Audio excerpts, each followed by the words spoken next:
YouTube, what's up? What's up? It's your boy Trucker O back in the house. Haven't done a video in a while, so I was like, man, let me update these guys and just. I don't really, I don't be having much to talk about except for, I guess, if I'm knowledgeable, it's for new drivers, because I've had some friends who got in the game and I'm able to sit here and explain, just basic stuff, move the tandems, things like that.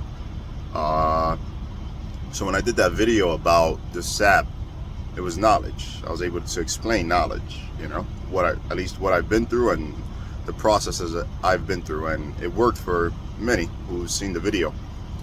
But besides that, I kind of just like, two reasons I haven't done the videos. Number one, I've been just so damn busy. As you see, I need a haircut.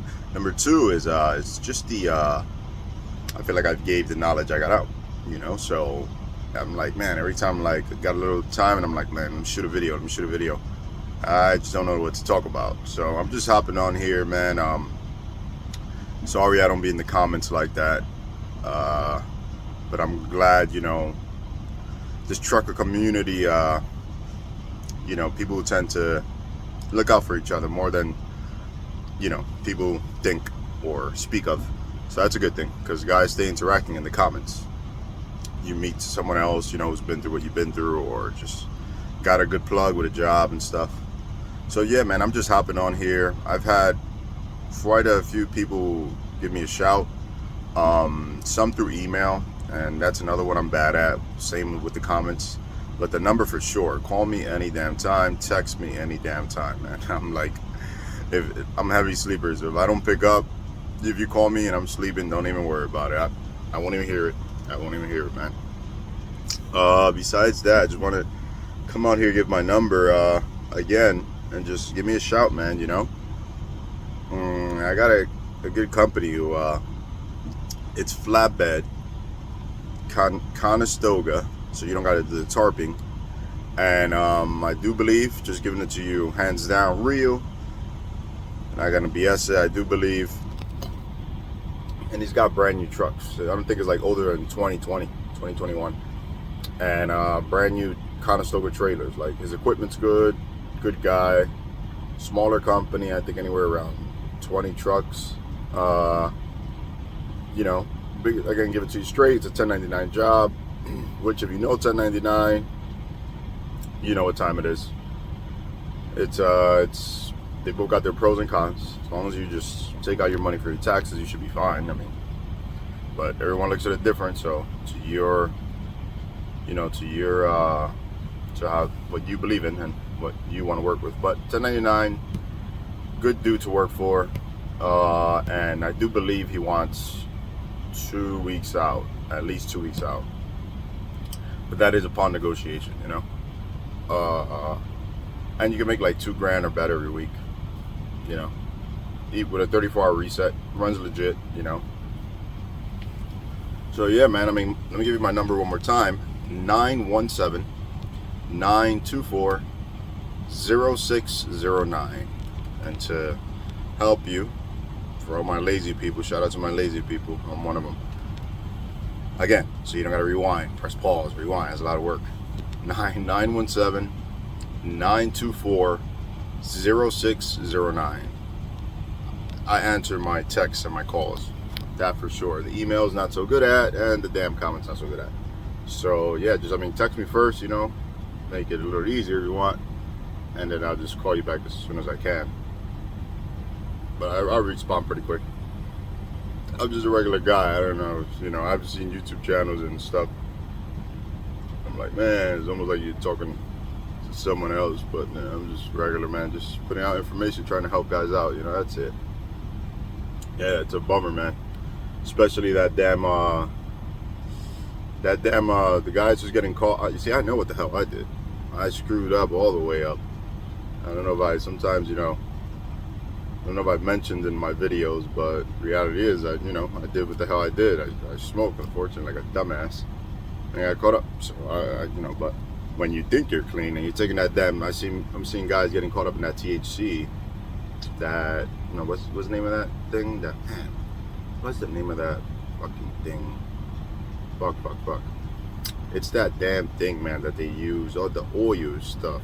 People are getting caught up with that, and that sucks because that's supposed to have no damn THC in it, and it got traces of THC. I guess enough of it. And then you go, you think you're good, you just go into a company and boom, you didn't even know, So spread that word around. Let guys know that damn oil. I forgot the name of it, man. The CBD oil. Spread the word around. Tell a friend to tell a friend, so the guys don't get caught up with that jam. Because that sucks. Just going in thinking you're good and you're not, Yeah, man, I don't have too much to kick it. Maybe I should have read the comments before I hopped on here. Maybe I can answer some questions. Nothing's changed, nothing's changed at all. Everything's the same. I think there was like an article that came up. So the article was about, from what I grabbed from it, it was saying, almost scared the crap out of me, but no, it's pretty black and white for the most part. It was saying that so if someone violates, that your license should be downgraded. So what happens is it's almost like all right, if you violate and that clearinghouse comes up, it's what happens is it's the FMCSA. So your record, according to the clearance house, the FMCSA, you could almost look at the clearinghouse. This is an example, probably a bad one, but you could look at the clearinghouse almost like a separate entity, almost like the DMV. They're two separate entities, but the clearinghouse is managing just the commercial side of your license. So you get the violation. What happens? They put a pause onto your commercial license. So your license doesn't downgrade. It's still an A according to DMV. So for whatever the case is, whatever the reason is, politics is politics. I don't get into it, but they want it to the point now where they downgrade your class A. So it's automatically downgraded to a regular license from the DMV, because that was never the case. Which still the same crap. Maybe it's just for their records. Again, I don't know why the hell, whatever politics. But once you go and God forbid you get in that situation, your shit gets downgraded. What do? You go back in, handle your SAP business, you handle all your business, bam, bam, bam, and the DMV automatically upgrades it back to the A. So there you go. It's not really much of a difference. I guess maybe I could see maybe a little bit more legwork. You gotta send a paper or just check in with DMV and whatever sort. I don't know, but nothing different. It's not like you're downgraded forever. Just in case any of you guys read the article and misinterpreted it, it's just what that's what it is. Yeah, man. Right now I don't see things are booming. For those guys who don't want to do flatbed or what I spoke about as far as a job, I'm telling you the best way to get a damn job. And you're gonna get a job, especially with this market. You're in a bad spot, but you're in a good spot if you're going through the SAP thing right now. Because the bad spot is you got the fucking you got the violation. The good part is the way the market is right now. You're in a very good spot because guys are taking, guys with violations. There's good drivers out there. We're just screwed up. There's some probably crazy ones too. You got a little bit of everything everywhere. You should be fine. The best way to get a job, in my opinion, is go ahead and just start cold calling all these companies, man.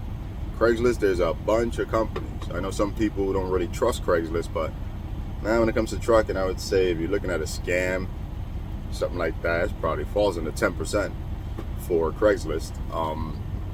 If you're not too tech savvy or whatnot, it's pretty basic, pretty simple. It's not hard to use. You just go on Craigslist, whatever state you're looking. Let's say you're looking in Illinois. Let's do Illinois because Illinois is the heart of the country. A lot of freight, a lot of trucking companies. So you go to Illinois, you put Illinois Craigslist right on your Google, whatever. It's gonna pop up. You don't want to go to any specific city. You just want to see Craigslist Illinois, and then you're gonna go. It's gonna show you the states, what state you want to go into. My opinion, go to Chicago. Chicago's like kind of the best one. You press Chicago, you go under jobs. Maybe not in that format. I'm sorry, guys, but I believe it's you press Chicago. You click the link. You're in the website Craigslist now. You click Chicago. After Chicago, you click jobs, and then under transportation. and you're just gonna see a bunch of somewhere in that format. It's early for me, guys. I'm sorry, but yeah, it's pretty. If you're not tech savvy, just don't be intimidated. Just go in there. It's not hard. You're gonna see fucking tons of jobs, a lot of jobs. And just call these guys. Call these guys. You know, I made a couple calls when I was on my game when I first got out of it, and I don't let anyone BS you at all. At all. They're gonna try. Whoever put it like this. Whoever sits here and tries to make it seem like they got leverage over you because of your violation, any boss, any supervisor, any recruiter, whatever the case, that's a red flag alone. You know, I mean, that's definitely a red flag. I mean, you're gonna see, man. Like, there was one guy who was like, "Oh man," he was like, "Oh, there's nothing I could do for you." Those are the first words out his mouth, and I'm just there. I'm like, "Oh yeah," I listen. I let it go into one ear, out the other. And I'll put that really stupid kind of tone, that really stupid kind of face, like I don't know any better. But in the back of my mind, I know what the hell I'm gonna do. I'm like 3 steps ahead. But, so I'm there and I'm like, yeah, oh, okay. He's like, you got nothing, you got nothing. No, not that you got nothing. He was like, man, there's nothing I could do really, this and that. And at the end, of course, before he let me go, he's like, you know what? Let me make a call. Like, okay, he made his calls. He's like, you know what, we could get you in. I talked to them, I worked things out, we could get you in. They try to put this leverage, and that right there, what that's gonna do is that's gonna set the tone, first of all, for the pricing they're gonna try to pay you, number one. And number two, and number two is for what, guys? It's for to kind of try to keep you in the company. So you feel like you can't go anywhere. BS, man. There's tons of fucking company. Don't let anyone intimidate you. I don't care what they're saying. If you need a hazmat, I don't care what they're saying. When you're making your cold calls, I don't care if they say you need 85 years experience. Make that damn call even if you got one. You know, because end of the day, a big part of, yeah, there's insurance policies and shit like that, but a big part of, you know, being able to work around anything else, if someone can, no one's going to go that extra step. But if someone can, why would they do it? Is because you're selling yourself as a person, you know? There's nothing better than dealing with a decent person without BS, without all that extra nonsense. It's not better than that. So if you know you're at least a halfway decent person, just be yourself, sell yourself, you know, and that's it. They're gonna be like, oh man, you know what? Let me give this guy a try. It's not hard to get a job. It's not as hard as you would think to get a job again, you know? Especially when you got your foot in the door. Another key point here, very key point here. Before I forget, I'm just trying to put out a little information and shit that I know. Let me light one up, guys. Unfortunately, I'm a smoker. Another key point, guys, is, bear with me 1 second, my bad, yeah.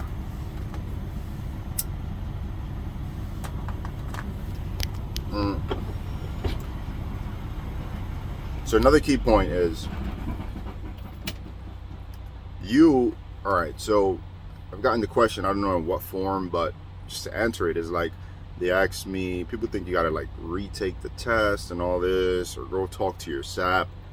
After you do that initial SAP crap, whatever the heck, to get back in the job, that return to duty, now you're with the company, right? You're with that first company. If you want to move to another job, you do not have to do anything else with the SAP at all. That is the responsibility of your next job. So let's just say, for term purposes, I'm with company A. I did the return to duty with company A. I'm back in with company A. Everything's good. My checks are good in the clearinghouse. Boom.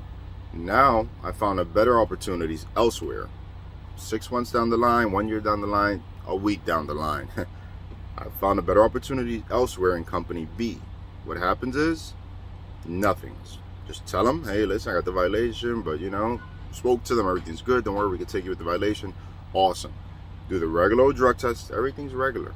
I go to company B within a week's time. What happens? Nothing. Now, and I don't even mention this, the responsibility of making sure, because you know you got to do them random. That's the last step that you're tied into this shit for about a year or two, is doing those random drug tests, whether it's 6, 3, whatever the case, within a year, 2, 3 years time, whatever. So the responsibility of anything else you got to do is on the next company to grab all that paperwork and understand all the duties they got to handle because of my violation. If that made sense, and I probably stretched that shit in half. But all I'm saying is, after the first initial one, no matter how many companies you jump after that first job you return to duty, you don't have to do anything else. Just regular old skipping down the road. That's it. It's the responsibility of the company. That's it. That's what I'm saying. So keep that in mind. Excuse me. Keep that in mind, because I've had that question. A couple guys called me. And I've had guys call me, man, and I'm not going to share their name or nothing like that, but they've shared some good stories. I mean, you know, just as far as being informative. And, you know, I've been planning to do videos on it and stuff like that, but my brain, I don't know what the hell. I smoked so much damn weed back in the days. My memory cells, and I'm talking about like from 21 years old, my memory cells are still like working their way back in. Man, I'm not gonna stretch this video too long. I'm trying to see if there's anything else I give you guys. It's not the end of the world, man. You guys will be fine. It sucks, I know. It's not a good feeling at the time, especially if you stretch the money or whatever the case. It doesn't even matter, you got money, just that feeling like, oh man, now it's time to really hold on to it. All sorts of stupid feelings. But you know, we just gotta handle our business. It is what it is.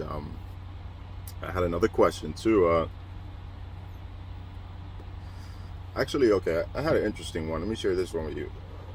Good guy, I think he was from Texas, gave me a call, and his situation was a DOT, but it wasn't commercial. It wasn't a truck driving job, but they were regulated by the DOT. And I don't even think he was a part of the clearinghouse at that point. He wasn't even a part of the clearinghouse. But the main thing that I want to talk about there, it was an interesting one, but the main thing I want to talk about there was how he went in to take his urine test. The first urine test, they put a refusal on him. I'm not sure exactly why. I think that was the case. What I really want to get at is the second urine test. He came back to do the second urine test, and he ended up he did the first one fine, but then the second one, they wanted a second one right there and then. They didn't take, I don't know if they didn't take the first one or they just needed a second one. So just keep in mind, you just never know what could pop up. It almost seems like those could pop up occasionally where they just might ask you for a second one, whatever the case is. Maybe it was just upon discretion. They saw you there and they're like, you know what? You know, they could use their discretion. Be like, hey, that one we're not going to take, do another one. So keep in mind, man, if you get back in and you've been through this, you know, just, you better off stop smoking, just cool out for a little bit, man, because it's just not worth it, you know, unless you got another really good trade or that you could do, you know, make as good money, you know, and have such an open market, almost like job security. It's just not worth it anymore, man. It's not. Yeah, man, that's about it, man. You guys know this cup. T8. Yeah, man, but what else am I talk about? That's about it, man. I've been on the road here for about going on 2 weeks now. I had a couple of cool things going on. Trying to start a website, just sell like general products and stuff. So I'll share that with you guys. If you want to support it in any way, you can shop there. That's about it, guys. Everything else is once the website's built, of course. Trying to think. That is about it. I'm not gonna sit here and hold you, just watch me smoking a cigarette. You got my damn number, man. Give me a shout, man. Never feel like you bother me. I got no kids, I got no wife, and I don't get bothered easily. Not for a phone call, not for that. I'm probably annoyed, but not for a phone call. I wouldn't give a shit. I mind helping people and just kicking it. You're helping me out too. We're just kicking it while I'm rolling down the road. The number's 917-924-0609. It's your boy, Trucker O. I'm out of here. And best to all. We talk soon. Everybody stay safe, stay up, stay positive. All right, one.